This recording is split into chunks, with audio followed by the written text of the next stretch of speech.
जनतेच्या न्याय हक्कासाठी प्रजासत्ताक न्यूज सदैव आपल्यासोबत।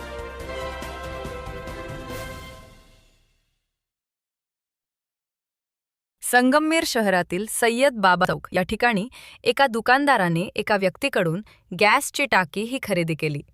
ती गॅस टाकी एका महिलेच्या घरातून। घरात कोणी नसल्याने व लहान मुले घरात असताना त्या व्यक्तींनी भरलेली गॅस टाकी घेऊन गेला व रिकामी त्यांच्या घरात ठेवली व भरलेली टाकी ही सय्यद बाबा चौकातल्या एका दुकानदाराला विकली व सांगितले, माझ्या घरामध्ये अडचण आहे, माझ्या घरात माझे मुले आजारी आहे, दवाखान्यासाठी पैशाची गरज आहे, म्हणून तुम्ही थोडी मदत करा आणि टाकी विकत घ्या। आणि ती टाकी त्यांनी त्या दुकानदाराला विकल्याने संध्याकाळी ते घर मालक आल्याने त्यांच्या घरात मुले उपाशी बसलेली होती।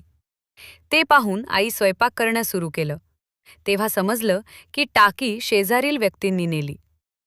घरातल्या लहान मुलांनी सांगितल्यावर चौकशी केली असता ही टाकी सय्यद बाबा चौकातल्या दुकानदाराला विकली असे समजता नवऱ्याने आणि महिलेने सय्यद बाबा चौक गाठले व दुकानदाराला बोलून घेतले।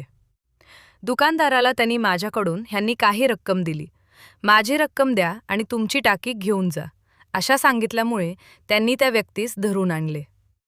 त्या व्यक्तीचे घरचे आल्याने त्यांनी त्या दुकानदाराला पैसे दिले व पोलिसांच्या मदतीने ते टाकी परत केली।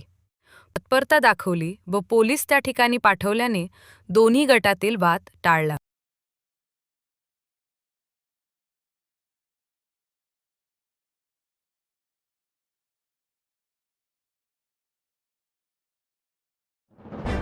आपल्या परिसरातील ताज्या घडामोडी पाहण्यासाठी आजच प्रजासत्ताक न्यूज 24 ला सबस्क्राईब करा आणि 10 अपडेट तसेच लाईक अँड शेअर करायला विसरू नका।